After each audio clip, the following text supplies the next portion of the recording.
Welcome back to Dave's Gone By on this Sunday night. And, I wasn't always a big, important radio personality like I am now. No, ladies and gentlemen, once I was a budding actor, God help me. And we're rolling back the calendar, my gosh, a good 20 to almost perhaps 30 years now. Well, 25 years. You never were good at math. Thank you. Oops, there goes your mic. How did that happen? Anyway, I was taking classes at New York University and got through that, and then I got more into the writing end, and then the theater, and before radio came along. So on Long Island, I tried to do some stuff with different theater groups, and there was one terrible outfit in Rockville Center that nearly turned me off from theater altogether.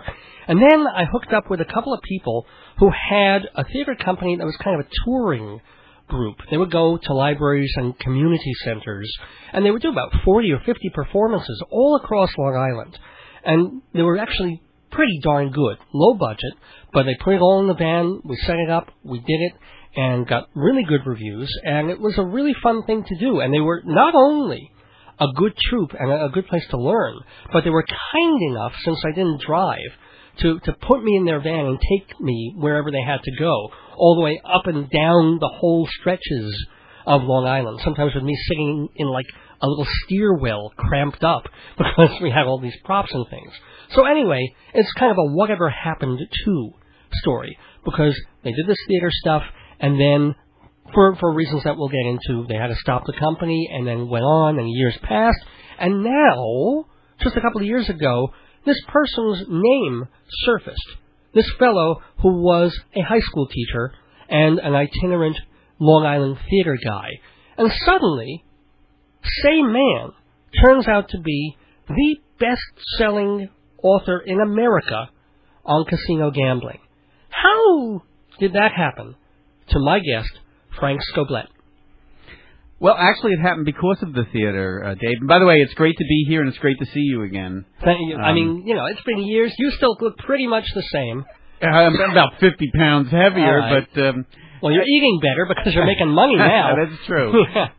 But it actually happened because of the theater company. We were going to do a play called The Only Game in Town, and it was about a gambler who was a craps player, a degenerate craps player. I had no idea what I was saying. I was going to star in the play.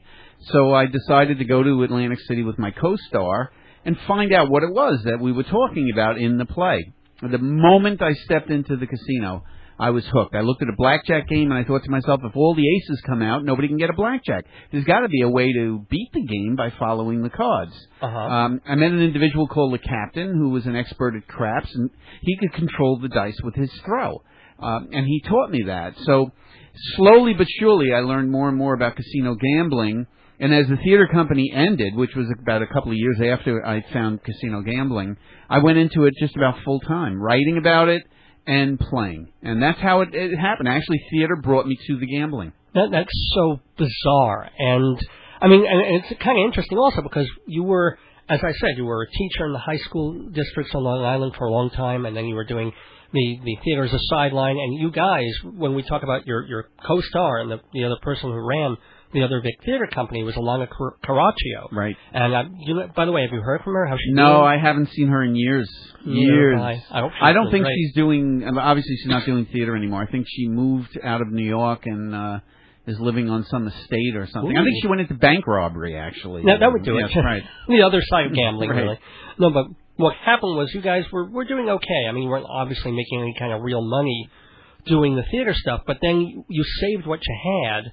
You ended up buying the theater out in Islip. Yes. And then the horror story of it, you wanted to do a musical out there. You had it all set. It was going to be a really pretty cool production, apparently. And then you got hit with... You remember this?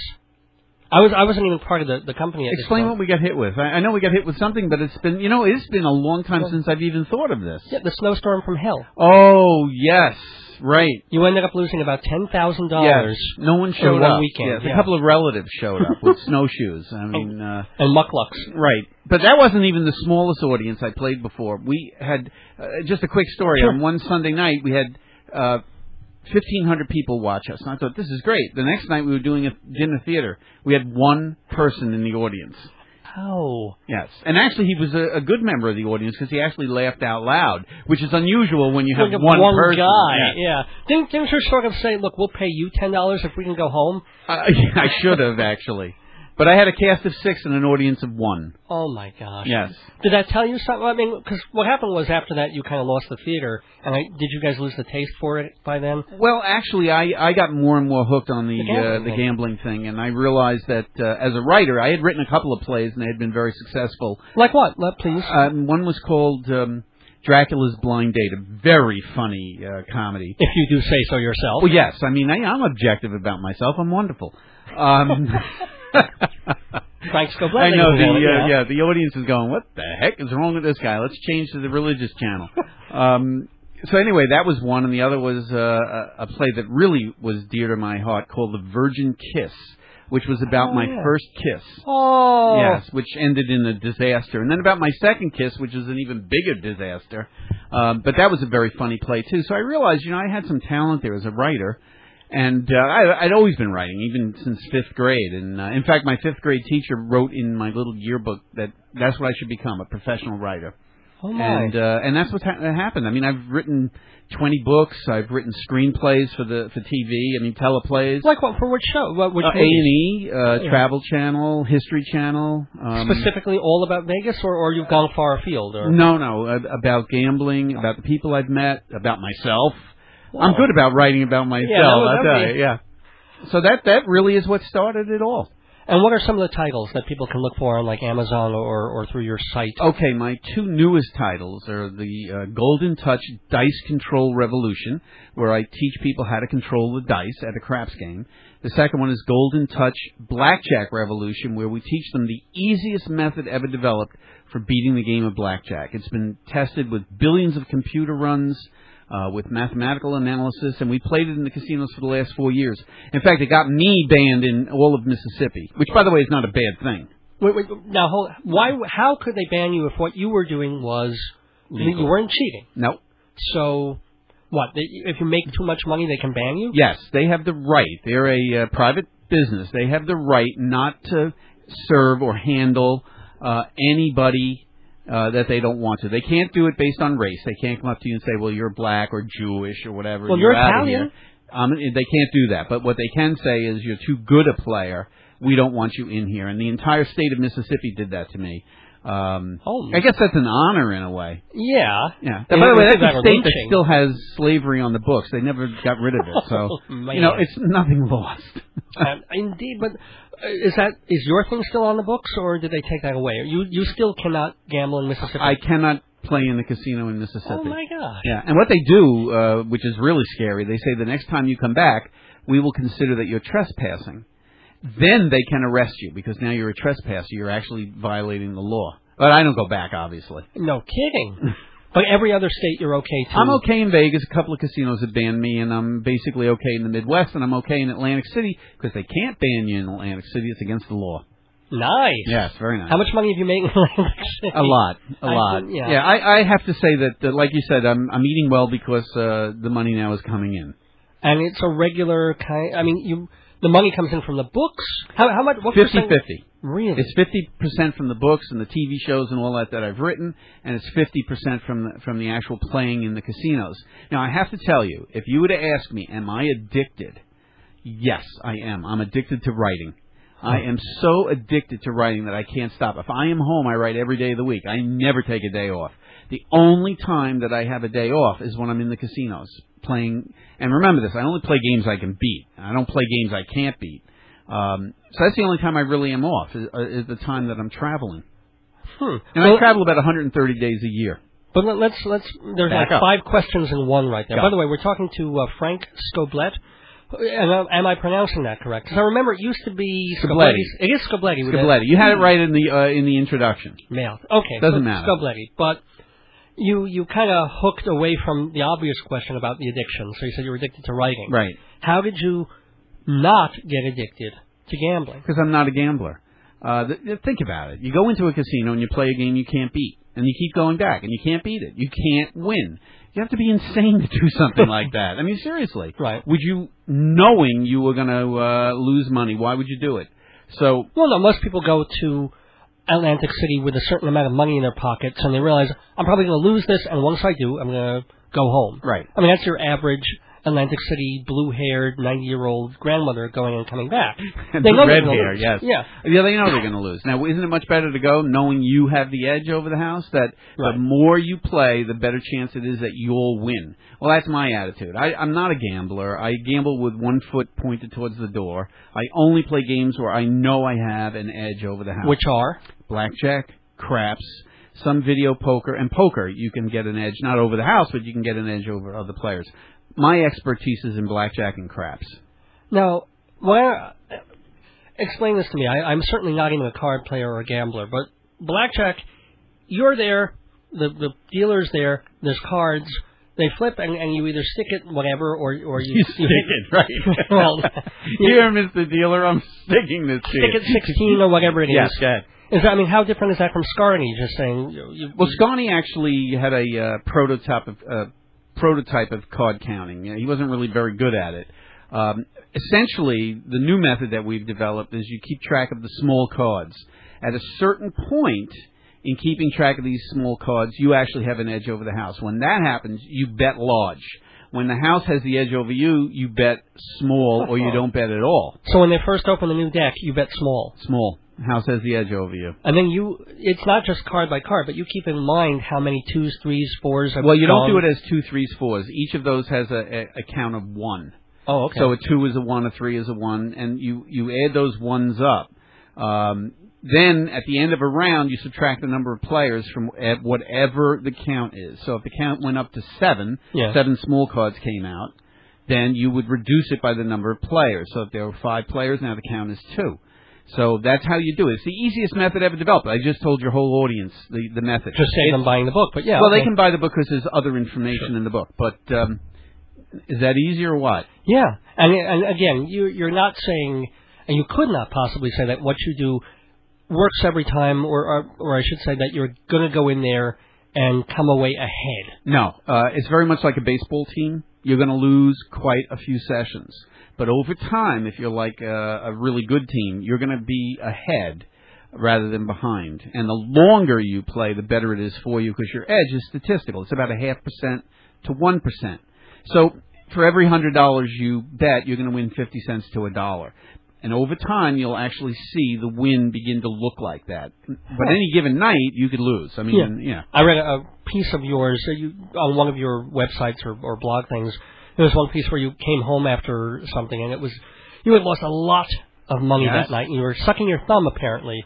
Or I didn't quite get to the sucking of the thumb part. But I went up to my room. I had lost something like $12,000 in 2 hours. Okay. And I went up to my room. I mean, and by the way, when I was putting the money out, I did have an edge. Now, your edge only in blackjack goes up to about 3 or 4% when it's favoring you, so you can still lose.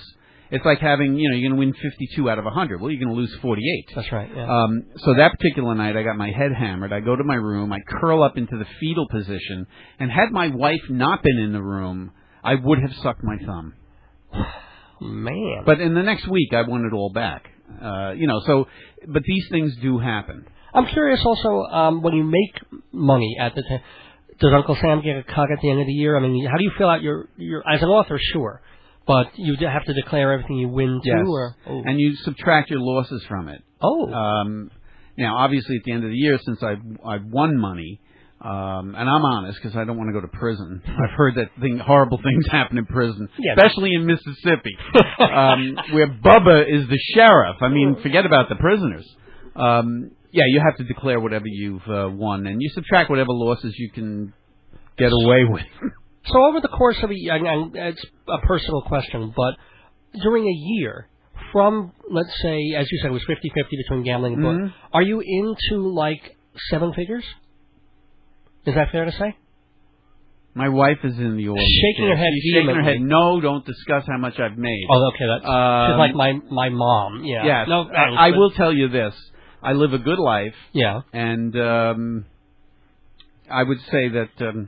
if I wanted, I could afford gold teeth. How's that? My poor wife is listening. I have metal in my teeth. I can tell. So anyway, I do well. I have to say better I than do you did well. as a teacher. Oh my God! Yes. Yeah. Yeah. I mean, I could probably, well, I'm not going to say I could buy the school. Cut off the conversation, my wife says. Oh, my God. I know. You know what we call her in my house? The General. I had two sons. They're grown up now. Have, yes. I had at home. And one night we're eating dinner, and one of my sons says, there's three of us and one of her. How is it that she's in control? And that's it. You're married, right? Yes, well, then you know why the woman's in control. Yeah. She holds genetic. the pair of them. No, yeah. Right. And she holds the cards. She holds everything. The manner cards, speaking. the two dice, you name it, they're in her hands. Hi, everybody. This is Frank Scoblete. I'm the best-selling gambling author in America, and you're watching... No, you're not. You're not watching it. You're listening to Dave's Gone By here at WGBB, which is Women, Girls, Boys, and Boys. And by the way, let me also explain how Frank and I met again, because it wasn't just like, oh, I noticed him on because I had months ago seen on the internet and saw you on TV talking about cards. Oh, I should get in touch with him. I know how. Blah blah blah. What happens? I'm at this radio conference, and I've spoken about this on this show before, where all these people who are pushing books and pushing videos and guides, they come up to you, they talk for 3 minutes, they pitch you, trying to get on the radio show. Right. So I'm talking to this fellow about some book, and you might as well tell it from here. Well, am I allowed to mention what we weren't allowed to talk about? You said don't say anything about somebody that a lot of people on this station talk about. A little... A Jewish guy who everybody thought was the Messiah. Jesus. Right. Okay. Can we say that? Okay. Oh, yeah. And he had said out loud at the conference, pitch me about anything except something to do with Jesus. Now, I didn't think he would recognize me because, it has been a long time, and I have gained a little bit of weight, and I'm gray-haired, and by the way, I have a beard. I used to be a leading man. Now I'm the fat gay neighbor. But I figured I could play a joke on him because he wouldn't recognize me, and I go up to him and I said, "Look, him meaning me, you." And I say, David, Jesus has spoken to me. He has given me the truth, and I must share this truth with you. And he went, no. And I did it a little while longer, and then he looked at me a little bit curiously, and then I said who I was, and he realized who I was, and that's actually how we met. I pitched him me. Yeah, pretty much. I know also the fact was I was talking to some guy and you literally almost picked him up and pushed the poor fella out of the way. What a rude thing to do. And they're Jesus freaks. Right. And I had been, I was possessed by the Spirit. I guess you were. Right. So now, are you working on another book? Oh, I just finished a book. It'll be out after Labor Day. And this is not a book about gambling. Ooh. It is a book, in a way, about my life, the adventures that I've had. Some really spectacular, some terrifying, some funny. Wait, what terrifying thing has happened to you? Now, that's for another show. Oh, come on. We only have about 8 minutes. All right? We have about 5 minutes. But okay. Come on. Give me one good... what's terrifying? Teaching a school. Okay. Well, that is terrifying, isn't it? Well, I've had experiences where I've actually seen situations in the future that have come true. Come true completely. So these were terrifying. My wife was reading the book one night in bed, and she turned to me and she said, "Oh my God, this is so scary. My hair is standing on end," and it was, and she had goosebumps all over her body. Yet there are sections of the book that are hysterically funny. When it comes out, I will send you a copy. You better. I certainly will. Oh, by the way, talking about copies of my book. Yeah.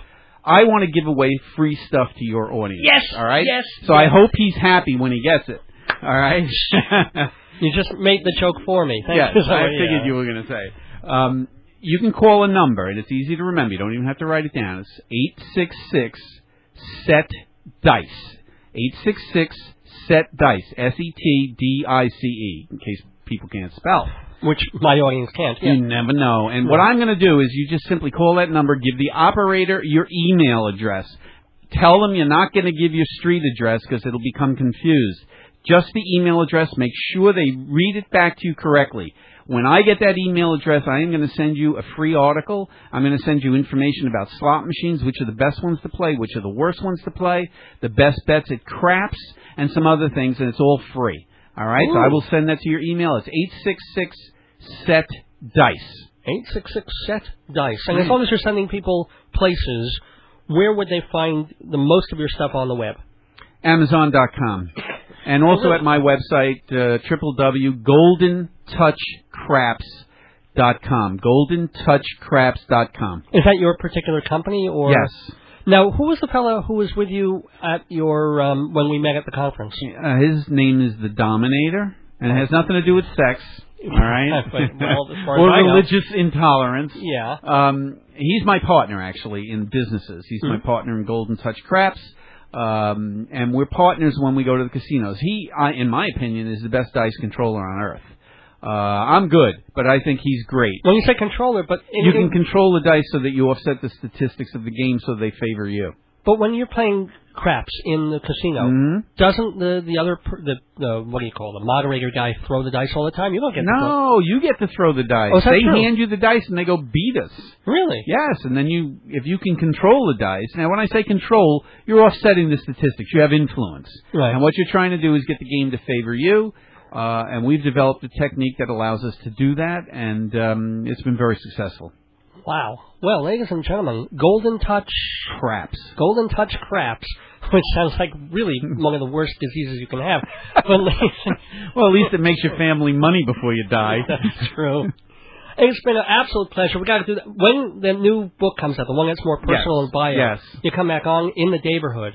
You got it. I can't wait to come back. And I'm sorry we never got a chance to chat with your lovely wife, who's just holding up her hand. She's actually my manager. She's my personal manager. Well, excusez-moi. I guess when you go into that higher income bracket. Right. Yeah. You marry your manager. Nicely done. Frank Scoblete, an absolute pleasure. Dave, a pleasure.